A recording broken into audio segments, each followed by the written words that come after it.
Hi, and welcome back to the Sideline Vision. I'm Nick Rampe. We got Ty, Wellemeyer, we got Reece, Leddy, we got Sam Dicus, and we're going to do what we always do. Happy 10th episode, gentlemen. How are we feeling?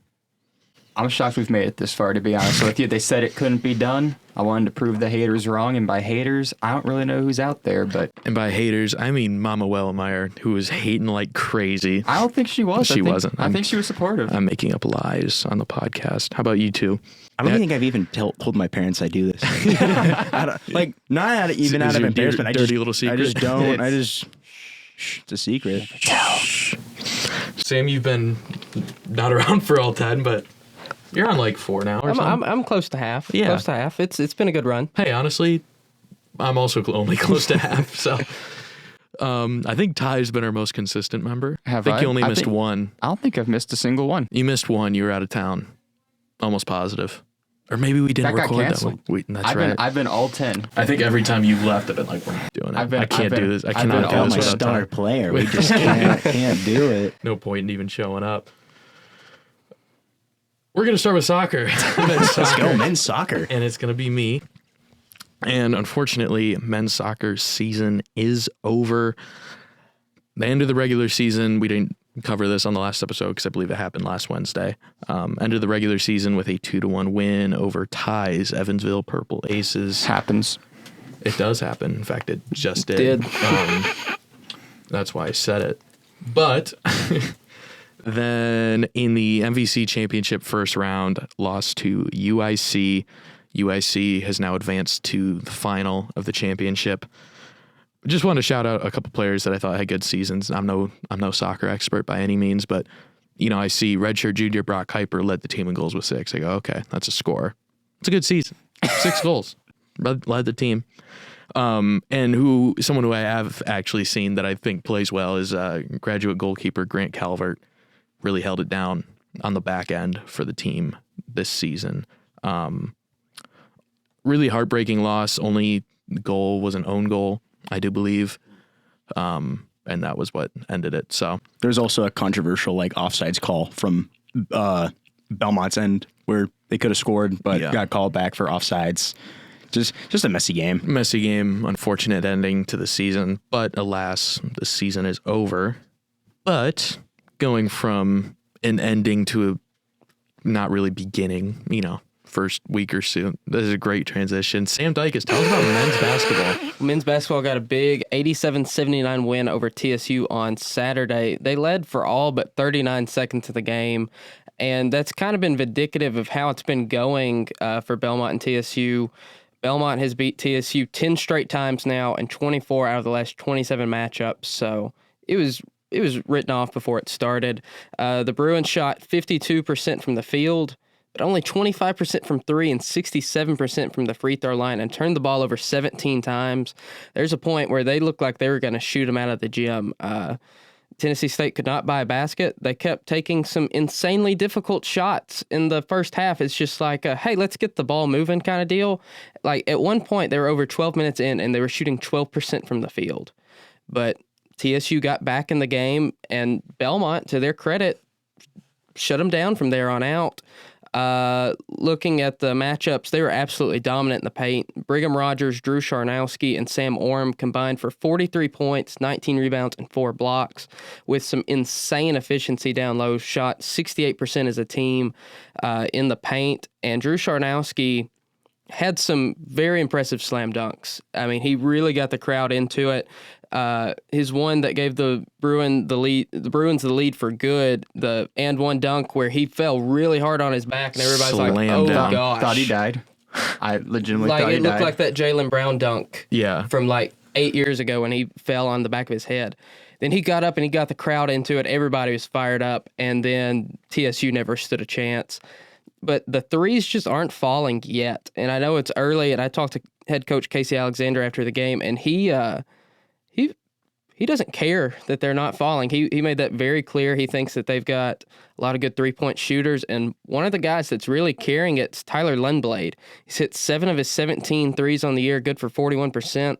Everybody else is just 4 of 25 for 16%. So it's going to be interesting to monitor to see when the rest of the team's 3-point shooting comes around. Yeah, good to see, even if it's a little lower than last year when he led the nation in 3-point percentage, that Lundblade is still getting the threes to fall. But I've been watching the games, and I think Drew Charnowski has become my favorite player on the team. Just when the threes aren't falling, he's just working inside constantly.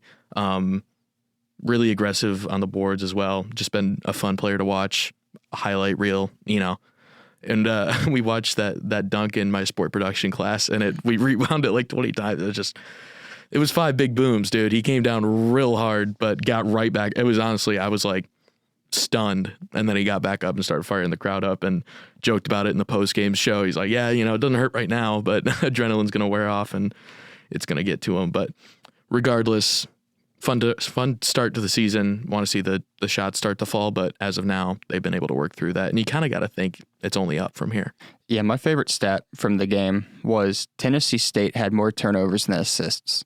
They had 13 turnovers to 9 assists. I don't know how that's possible, but they managed to do it. Belmont had 17 turnovers and only 18 assists, so not great either, but they did the right things to win out. Like Sam said, Tennessee State's shot selection in the first half, it made no sense.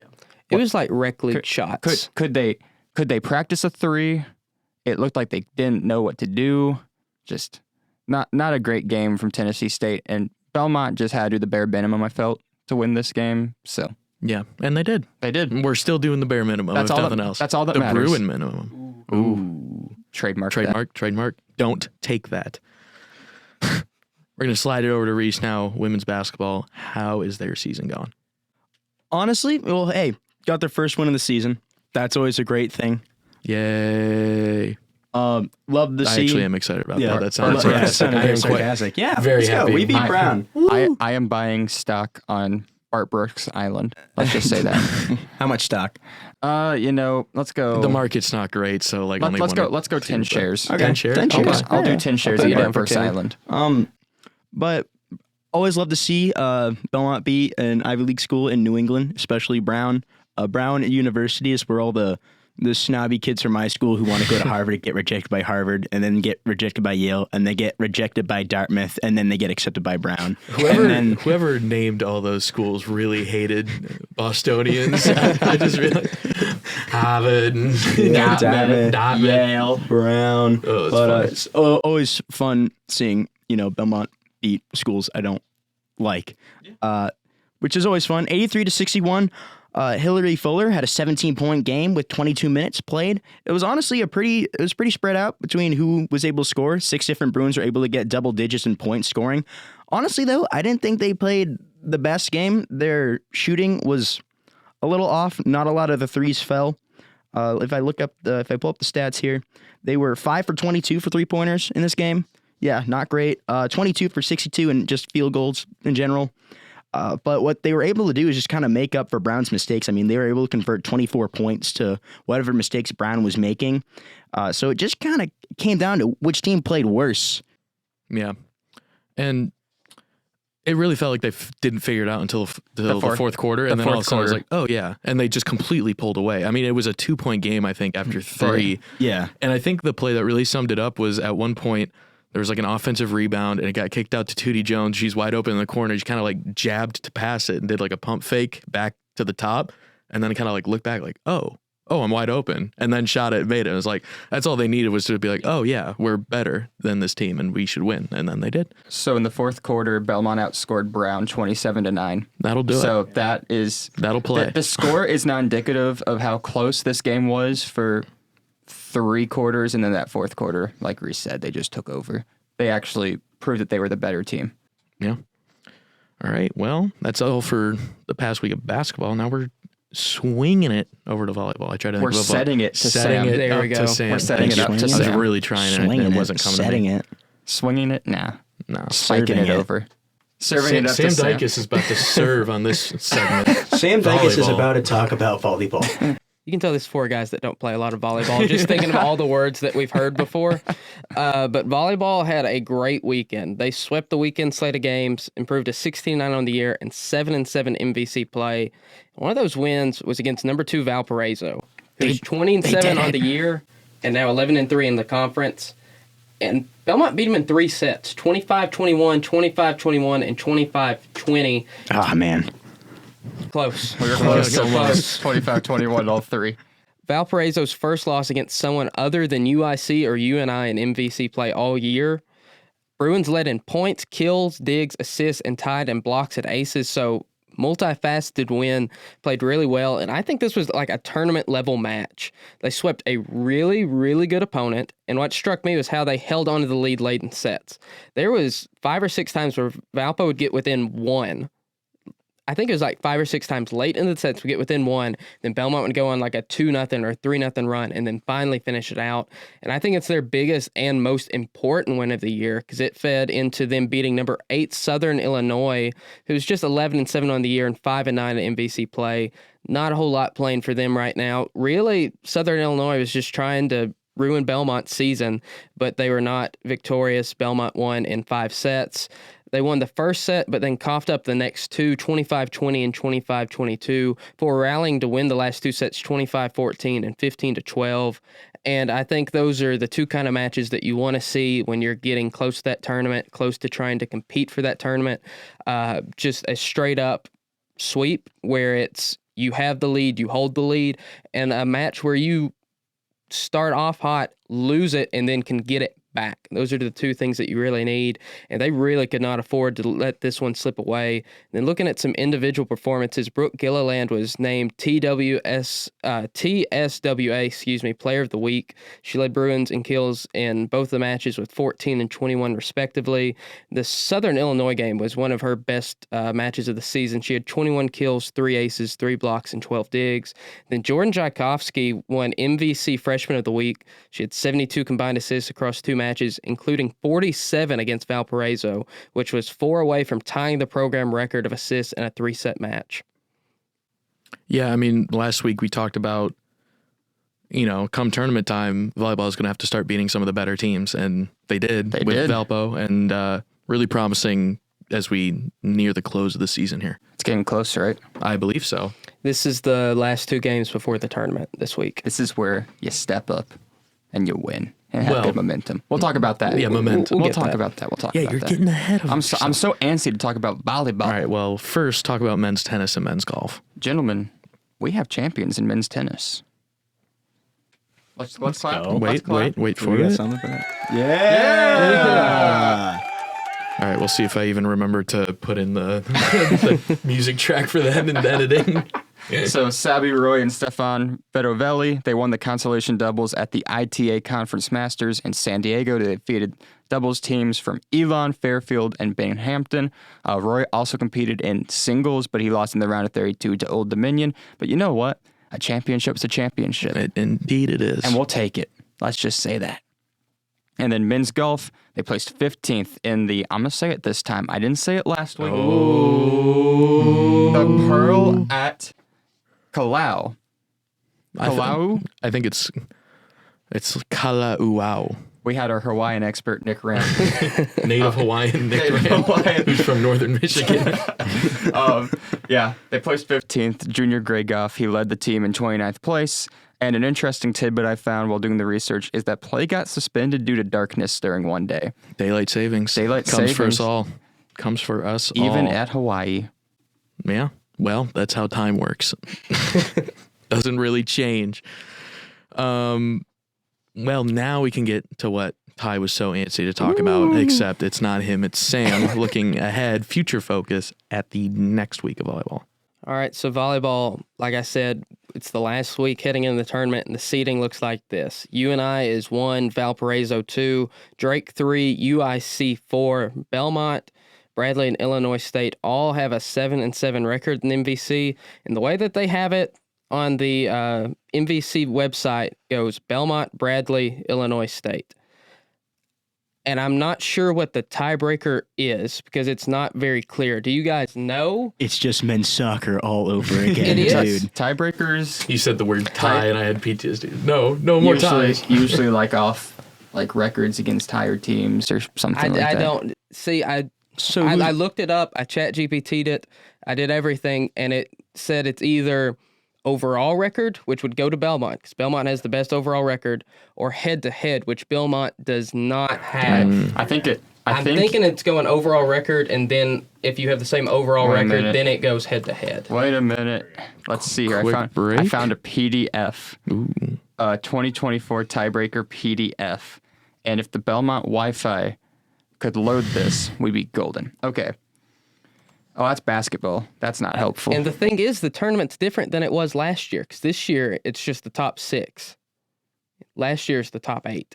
Because I was looking at it on the MVC website, and if the MVC website has it right, the way it would work is number 3 would play number 6, 4 would play 5. Yeah. 4 and 5 play 1, 3 and 6 play 2. Yeah, that's how they would do it. Okay, and So- that's how we have it.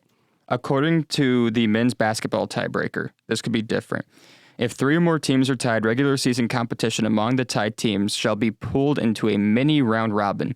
Teams shall be ranked according to their position in such a round robin. Okay. So we could potentially be getting even more games. For example, teams A and B and C have identical conference marks. Team A is 2-0 versus Team B and 1-1 versus Team C for a 3-1 composite record in the round robin. So basically what they would do is they would take head-to-head. So if Belmont was 3-1 against the other 2 teams, they would get the higher. Basically, it's just head-to-head record. Okay. Going off head-to-head record then, Belmont doesn't look too good, seeing as that they lost to both teams.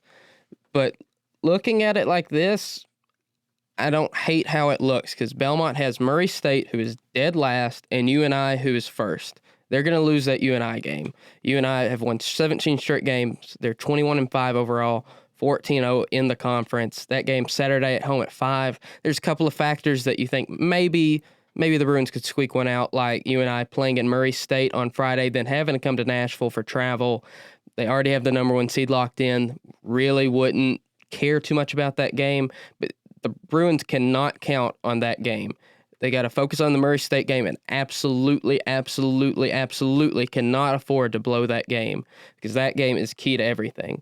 And then once it gets into weird tiebreaker scenarios, it's kind of a who knows, but they're tied right now with Bradley and Illinois State, who are actually playing the same 2 opponents, who are, if I have it right, Valparaiso. They're playing Valparaiso and UIC, which are 2 really good teams. And so there's a chance that one of these teams gets swept. If one of those teams gets swept and the other one splits, then Belmont would get the 6th seed, I assume, which is where I would want to be. Because Belmont as a 6th seed plays Drake, then Valparaiso, then likely UNI. If Belmont gets the 5 seed, they have to play UIC to get UNI. And the best strategy right here is put off that UNI match as long as you can. Because, like I said, they're 21-5 overall, 14-0 in conference, and they've won 17 straight matches. So there's just a lot up in the air right now. Really going to have to be monitoring how these Bradley, Illinois State games go. But what it boils down to is if they can't beat Murray State, nothing to talk about next week. Yeah, bad episode for people that aren't good at math. me and Reece made eye contact while Ty was going through his spiel, and we're like, oh. Yeah, it was very complicated. I lost track a while ago, but you know what? I'm a we'll see what happens kind of guy. You know? I'm calling the upset right now. Belmont is gonna beat UNI at the curb. Belmont going So if all the Belmont way. were to make it, so they're the number 3 seed technically, just the way they have it on the standings list right now, right? No, they're Or the sixth. They're the Sorry, sixth 6th seed. Sorry, Gotta keep up, sixth pal. seed. Sorry. There three teams, 3 ties. Sorry, there's a lot of 3s in that. That's right. Too many So threes. they're the 6th seed in there. So whoever they play, they'll be the 3rd seed. They would play the 2nd seed if they were to win their match, correct? Yes. Okay. Do you think there's a team in there that could potentially upset UNI, like has a decent chance of upsetting UNI? No. Oh, really? All There we right. go. No, Yeah. I like, All right. like It's like, over. I think that UNI is like the evil empire of MVC volleyball. Okay. Like literally anything can happen in a tournament, but like the way I'm looking at it is you have to anticipate that UNI will be waiting on whoever else in the championship game. Yeah, I like mean- if you're just filling out picks, it's everybody else versus UNI. Yeah, 14-0 the conference. Like, it's I'll believe it just- when I see it kind of deal. Yeah. Yeah. All right. Well, another team coming up on playoff time. Ty, tell us about cross country. Yeah, men's and women's cross country. They're heading down to Huntsville, Alabama on Friday for the NCAA South Regional Championships. There are different people running based on schools, but some schools in these regionals, we have Alabama, Vanderbilt, Florida, Florida State, Tennessee, Ole Miss, Lipscomb. So lots of good schools. It'll be interesting to see if any Bruins can stand out among some pretty elite competition. Yeah, we have Roll Tide, Anchor Down, Chomp, Chomp, chomp. Chomp, Tom Chomp. Petty. The racist chant. I'm not going to do that one. Rocky Top, Lipscomb, Toddy Toddy. Then and- lots of good schools. Yeah, now why would you do such a thing? Because Lipscomb, Boulevard, I just thought it'd be. I think we got You Lipscomb put in good there. next but to it, though. they should be in a separate category. You should You say shouldn't- Ole Miss, lots of good schools, and Then- Lipscomb's there too. Here, Yeah. I'll fix it on the dock right now. And speaking of Lipscomb Hate Week, it's my turn to talk about men's basketball. Not quite to Lipscomb yet. First off, they play Oral Roberts. Oral Roberts is 1-1. I believe they lost to Oklahoma State to start off their season. You would be correct. I'm on their KinPom page now. I'm good. And then they beat some real small school. You do not diss the John Brown. I do. I just did. That's the name of the school. KinPom, just John Brown. Just John Brown. Well, I believe they blew out John Brown. Am I correct in that? 84-50. So yes, a yes would suffice. I was just reading you the score. I'm joking. Yes, I'm silly. joking. So yeah, Oral Roberts, not like really a fearsome opponent. However, it is their homecoming game. And Who has homecoming in November? Oral Roberts has homecoming in November. That's what they say. So, should be good environment for them. But then getting to the game we actually want to talk about. Battle of the Boulevard. Belmont at home this year versus Lipscomb. Lipscomb 0-3 to start the year. They got blown out by Vandy to start the year. Each game they've played has been closer and closer, but they're still 0-3. But they do usually play Belmont pretty tough. So they will be 1-3 because That's right. They're playing right now, aren't they? They play Saturday. They play Bryan, which I couldn't even tell you where that is. I think it's the dog from Family Guy. It's not Bryant. It is Brian. Yeah, Brian Griffin. I think they're just playing one guy named Brian. He said, "I'll take Brian- the D1 money." So when I Google Bryan University, I get an online business. There's a girl from my high school that plays plays college basketball at Bryan. That's the only reason I know what it is. Because where is Where is that? it, Sam? I have no idea. Man, What guys do? like she's a bench warmer at Bryan University. bench warmer at Bryan University. Maybe if I go Bryan College. Okay, I got it. Bryan College. It's a small, nationally accredited Dayton. Christian liberal arts school in Dayton, Tennessee. Did we just stumble upon the next Bishop Sycamore, perchance? That's what this feels like. I think we just stumbled upon a fake school that Lipscomb is playing to So, fluff up their record. according to Wikipedia, it's got 1,656 students. What's its acceptance rate? That I cannot find. 3,000%. But yeah, Battle of the Boulevard, kind of a big deal. I feel like I couldn't tell you. Where at the Belmont Vision, I believe it's Matt Snofsky's working on a history of video project for that. The history of Battle of the Boulevard. I don't really know it, but I just remember you ask people freshman year, you're like, what's the deal with that? And they're like, oh, we just don't like them. And they say it with such conviction that you're like, okay. You have to. Not Okay, like I guess I don't like them. And I still don't like them. So This is going to be an interesting game because I was at the Lipscomb Vandy game. We talked about it last episode. Lipscomb has not looked good this season at all. yeah. They have not great size, not great bench, not great shooters. They've lost to Vanderbilt, Mercer, and UNC Asheville. They're shooting 27% from three. They're allowing opponents to shoot 47% from three. So Sorry, I remembered I had the No, soundboard. no, and you're I fine. have to play. it was beautiful. I have nice colors in front of me. Yeah, Lipscomb if Belmont doesn't blow Lipscomb out or make it like a double-digit game, there's something horribly wrong. Let's hear it from the Lipscomb crowd. It's past curfew for them right now. Well, speaking of teams that face Lipscomb this week, Reece, women's basketball, go. Well, They do a lot more than just face lip scum. That's true. That's First true. off, they have some walls in the way. Well, Dayton's more of like I don't They know, have a some sidewalk. balls in the way. Some balls Some in the balls. way. Ooh. I like God, that. we are All right. cooking today, All boys. right. First off, they're playing Dayton. Honestly, I mean, not great on both sides, but it should be a winnable game for women's basketball. I mean, this is going to be one of those games that just kind of gets them back in rhythm. I feel like, that one, they got Oklahoma that they played for their first game this season. That's a pretty big opening to the season, playing a ranked team. Kind of gives them something to look at, be like, yeah, we're the better team. Let's go into this game and let's show them why we're the better team. Hopefully a winnable game. I think they'll get the job done. But moving on, I said, oh no, because we're playing number 12 Tennessee Lady Vols in Knoxville, Tennessee. Well, if it's any consolation, I believe they were 8. They lost to NC State. So things are looking up. -4, +4. I don't know, man. But I did want to ask Ty, how was your last experience when Belmont last played Tennessee? Yeah, I told you about this in the office while you were drafting this. They last played Tennessee in the NCAA tournament. I'd gotten my wisdom teeth out, and I said, I'm going to go watch my new university. I'm going to watch them play Tennessee and beat Tennessee. And next thing I know, I go to blink, and I wake up, and Belmont's lost in overtime. So I missed the whole game, and I thought it hadn't started yet. One heck of a blink, huh? I blinked, and my eyes opened, and the game was over. So that's my experience. Well, in terms of, trying to beat Tennessee, I'll just say let's just see how it goes. But Tootie Jones, Jalen Banks, and Emily LaChapelle and Avery Strickland were all named players to watch by the NBC. So, we got some players out there on the court that aren't, they're going to put up a fight.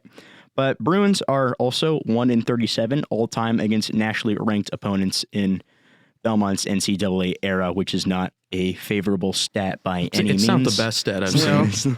They got one. They got one. They got one. Yeah, one. And we're looking to make it 2. Yeah. I do have to say, I like that we're going after the big dogs. Yeah. Start of the season too. The thing with the Lady Vols that's going to be interesting is they run a lot of press and a lot of fast-paced offense, and the coach, Kim Caldwell, will do mass substitutions every 5 minutes. Mm-hmm. So not only Fresh legs. are we going to gas you out of the gym, we're going to gas you out of the gym with fresh bodies every 5 minutes. And we have a deep enough bench. And we have a deep enough bench to where we compete can do regardless. We can do 5 basically subs. It's not going to affect us. How's Belmont going to deal with that? Well, we'll find out. They've got a Lady Vol in their own bench. They do. They got Avery Strickland. Yeah. Is there a reason you're saying Averly instead of Avery. Avery? Yeah, I just realized I said that. Avery Strickland. Yeah. Wizards of Averly Place, I think is. Whoops. Oh yeah, Avery Strickland used to be on Tennessee. Now she's at Belmont. I don't know how much that Revenge game. Revenge game. Bart's Yeah. probably asking her, they're like, hey, Yeah. what plays did y'all run last year? I really hope they beat UT. I really hope they That'd beat UT. My mom went to UT. There's nothing wrong with that. But one of my mom's good friends growing up was Kelly Jolly Harper, who was UT's old head coach. And then she got fired. And I really didn't like that she got fired. And I don't think Kim Caldwell's a better head coach than Kelly Jolly Harper. And With all due respect, With all of due course. respect, if you're listening to this podcast, Kim of course. Caldwell. And now Coach Jolly Harper, she's at Missouri. She got the head coaching job there. So I really think it's going to be an interesting game for Sparta, Tennessee when she has to play UT, because it's a UT homer town, but people love Kelly Jolly. Yeah. Well, speaking of good games, this was something that popped into my mind. I won't get into why yet, but I wanted each of us to talk about our favorite Belmont sports moment since we've been here, and then also our favorite sideline vision moment. I'm going to start with you. Dang, I've covered so many different amazing Belmont sports moments. Yeah, Ty, you've done the most. Yeah. You've probably done more than all of us combined. It's hard to pick. I'm going to go sophomore year Battle of the Boulevard. Okay. Any reason why? That is the one where Jacoby Gillespie hits the and one layup with 6 seconds left to win. The atmosphere, so the media table is right in front of the Belmont student section. They were so loud, I couldn't hear myself think the whole game. great atmosphere, great rivalry. Lipscomb always brought it. I'm not sure if they'll bring it this year, just not as much talent, but that team was good. Just a really great atmosphere, really great ending. Lipscomb had a chance to win and missed a shot at the end. Just what you want to have a rivalry game, so that's going to live with me probably forever. And then you want me to do my favorite sideline vision moment right now? Yeah, go for it. It's got to be, it has to be the Southwest Airlines game. It has to be. I'm going to jump ahead. That was mine, too. It's probably the first clip I thought of where I was like, that might be the funniest thing that ever happened on this show. Yeah, it's good to watch an arrogant, obnoxious person crumble, and even if it's me. Second, it probably has to be the episode that Reece and I did by ourselves in my apartment, because I was like, do you really want to record it? And he was like, yeah, do we have to for consistency? And I was like, okay, we're going to go to my apartment and we're going to film this. And I think it was a good episode. It was a really good episode. I think we did well. So, but yeah, number one's got to be Southwest Airlines. Reece, how about you for both? First off, I want to bring it back to my roots reporting baseball last season. Wasn't a great season, but one game I really loved was when they played North Alabama for the first time. They came back this game, or I guess they shouldn't say they came back. They started off 3-1, which isn't coming back, but North Alabama kept inching forward, and they got to extra innings, and they scored a run to get up against North Alabama, and we were like, all right, this is good. This is really good. And then North Alabama fires back with another run, and it's tied. You're like, well, crap. And this is when, I had been reporting so many home losses with the Belmont Bruins, and I was like, dude, I just want to win one game. I just want to see them win one game so I can talk to the players and coaches after the game. Because when they lose, I can't do that. So, yeah. But Blake Barton... No comment on that. No comment. But yeah, Blake Barton steps up to the plate, and we got a runner on second due to, overtime rules in baseball. And that dude literally crushes the ball out of the park, dude. And it was just like... You saw everybody from the dugout just run up and start just parading the dude. And that was a really cool moment to see all that energy. And I was like, finally they win, and finally they're excited, and finally I get something to talk about, because, yeah, we won, dude. That was awesome. And your favorite sideline vision moment? Favorite sideline vision moment?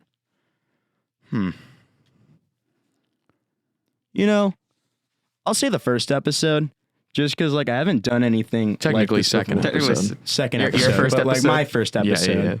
Yeah. I thought it was nice that you guys wanted me to talk with you guys about Belmont sports. Of course, and, shucks. Shucks. I don't get to talk in front of a microphone and talk about sports, and that's a very fun thing to do. So I guess it's kind of cathartic, isn't it? Yeah, right. Honestly, and I'm maybe too genuine of a moment for the Sideline Vision podcast, but how far you've come from that first episode to now is where you almost ate the microphone. You almost ate the mic, and you barely talked, and when you did talk, it was inside the microphone. But now it's he's grown up so fast. Oh boy. Oh, Sam, you've had the least amount of experience with both of these. Covered one semester. Not even one full semester, but what do you got so far? Favorite Belmont sports moment? I saw women's soccer tie 0-0 in a rain-soaked match, and that's definitely up there. But I'll probably go the basketball game from Saturday, just because that was a really cool atmosphere. It was a lot better than the Air Force game, competitive-wise. There's a lot of cool dunks, and it was my first basketball game I got to write a recap over, and I was pretty proud of how that turned out. Probably the favorite sideline vision moment would probably be the debut. I thought that was the debut. The debut cool. of the Dicus. You came in with an Edwin Diaz intro, and we had